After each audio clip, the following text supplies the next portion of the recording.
This is part of the last pair of 6 pairs of blinds. As you can see, it is in a very sorry state. So follow along while I dismantle it, sand it, strip it down to bare wood, make some few fixes and patches, and then restain it. The first step of the process is dismantling the whole thing. For that, I use an old hacksaw blade to clean the slotted heads and my great-grandfather's bit brace to drive them out. I like the bit brace for this task because I can put a lot of downward pressure on the screw and I have a good leverage to break it free from the hot sticky paint.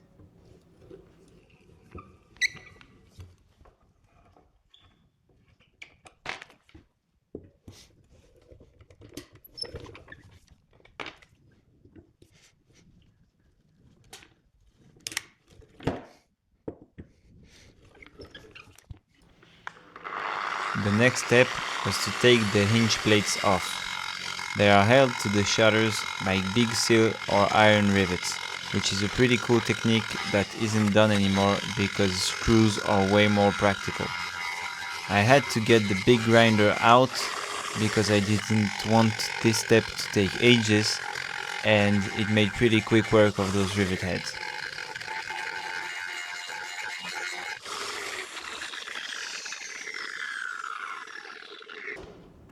With the rivet heads almost gone, I just center punch them and drill them out.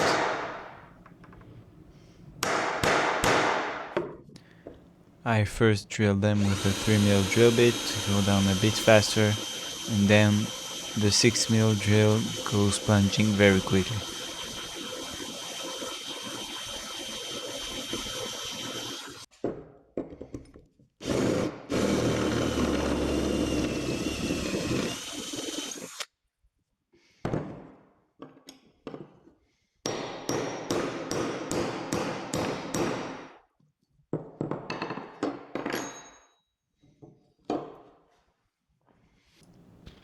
A really cool thing about these shutters are these wedges.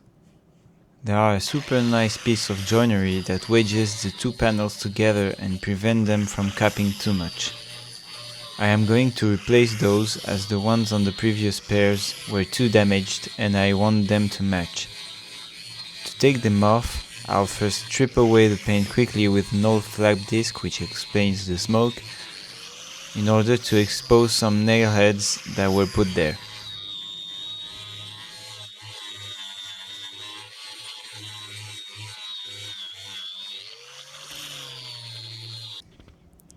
I'll then pull the heads out with a nail head puller to then be able to grab them with my nippers. You might notice that I am pretty much destroying this thing, and of course I would not be doing it like that if I was going to reuse the piece. Now that I have access to the heads, I'll just pull them normally. You really want to be careful when you're pulling those kind of nails. They are very old and rusty, and with time they've degraded so much that they lost a lot of strength. And if you pull on them too hard, they will surely snap.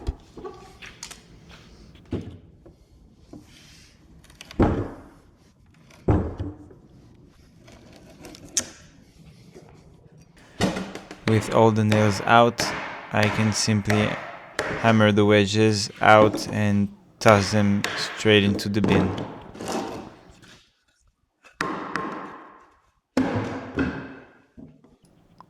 The most annoying and boring part of this project is definitely the paint stripping. I have tried a lot of different techniques such as chemical paint strippers, hand planing and even angle grinding, but this one seems to work the best. This paint surface is really hard and it dull plain irons super quickly and requires a lot of pressure for them to engage with the piece.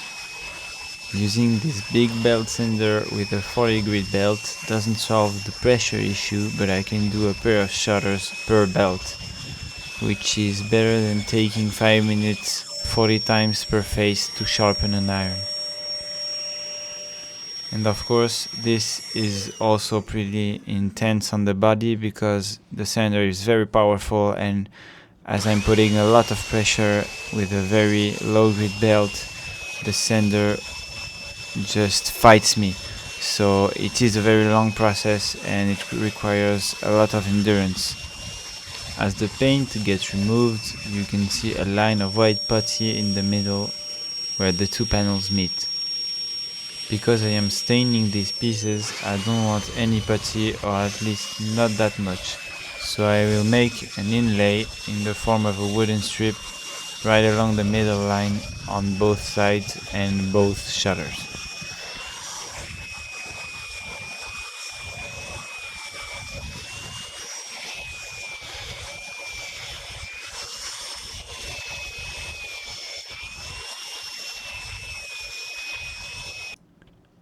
I'm going to make those inlays out of larch.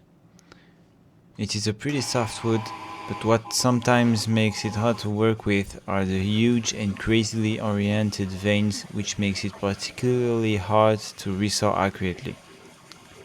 It's pretty cheap and very rot resistant, and mostly used for things like shutters, benches or front doors, but also widely used in wooden bolt building.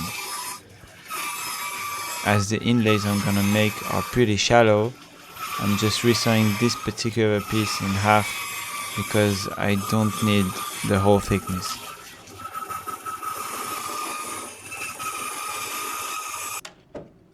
Some of you might have seen that there was a knot in the piece I was just resawing, and right as it was passing over the table, the knot broke, so now I don't have enough usable wood to do all the patches I need, so I'm just gonna pull a brand new strip from the same slab.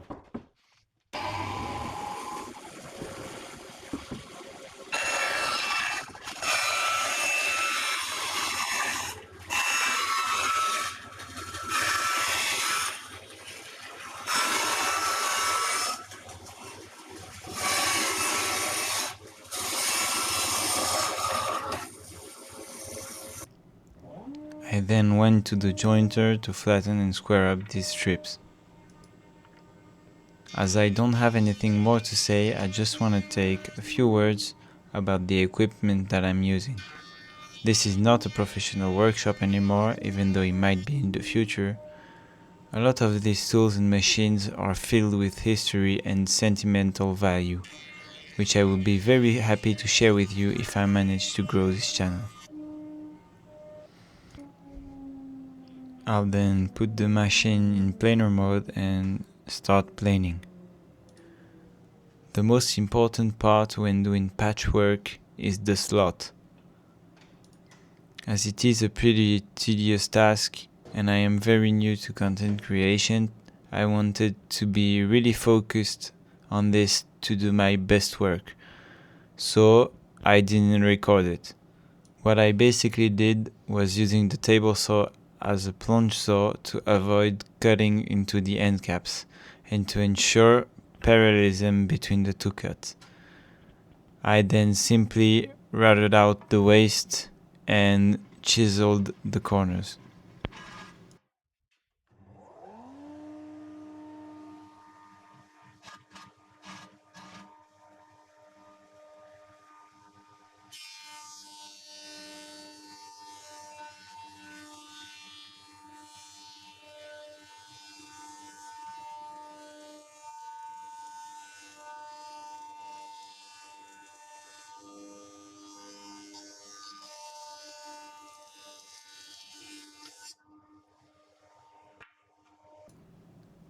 I then proceeded to forget to record the glue ups, but this is what it looked like. I used these pretty odd clamps, which are basically only the screw without the body of an F-style clamp. I don't know why they were originally for, but I just made these cross members out of marine plywood scrap to be able to put pressure in the middle of the panel. If you have seen or know what these clamps are for, please let me know. I am very curious. During the glue up, I had to glue both sides at the same time, because if I put pressure in the middle only on one side of the panel would just cup and break in half.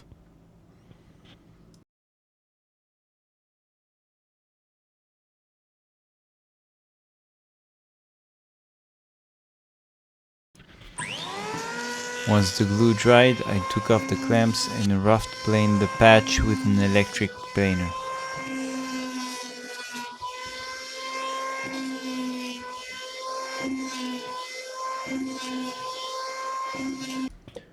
To smooth it out further, I switched to my jack plane, but first I gave it a little sharpen.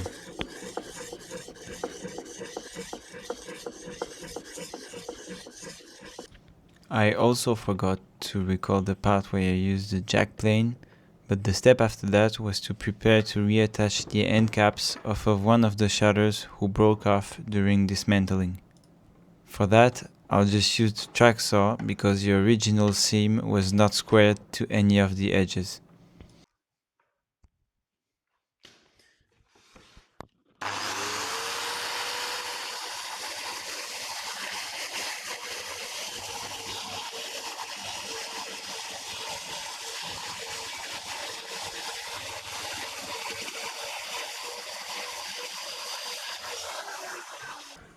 For that same reason, I rough cut the end caps on the bandsaw and cleaned it up with a jointer plane.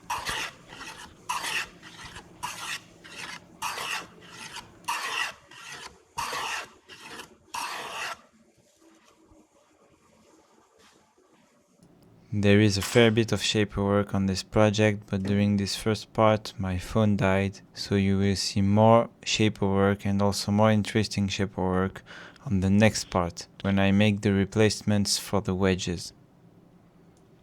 What I'm basically doing here is that I'm preparing the machine with this grooving tool to make a profile to glue back on a big piece of wood to compensate for what I took off on the end caps. This is it for this part. This is a lot of work, so if you've enjoyed it or made it this far in the video, please leave a like, a comment and subscribe to the channel. It means a lot to me. Hopefully my content will get better as I do more of it. See you around for part 2, where I get those shutters ready for the final staining.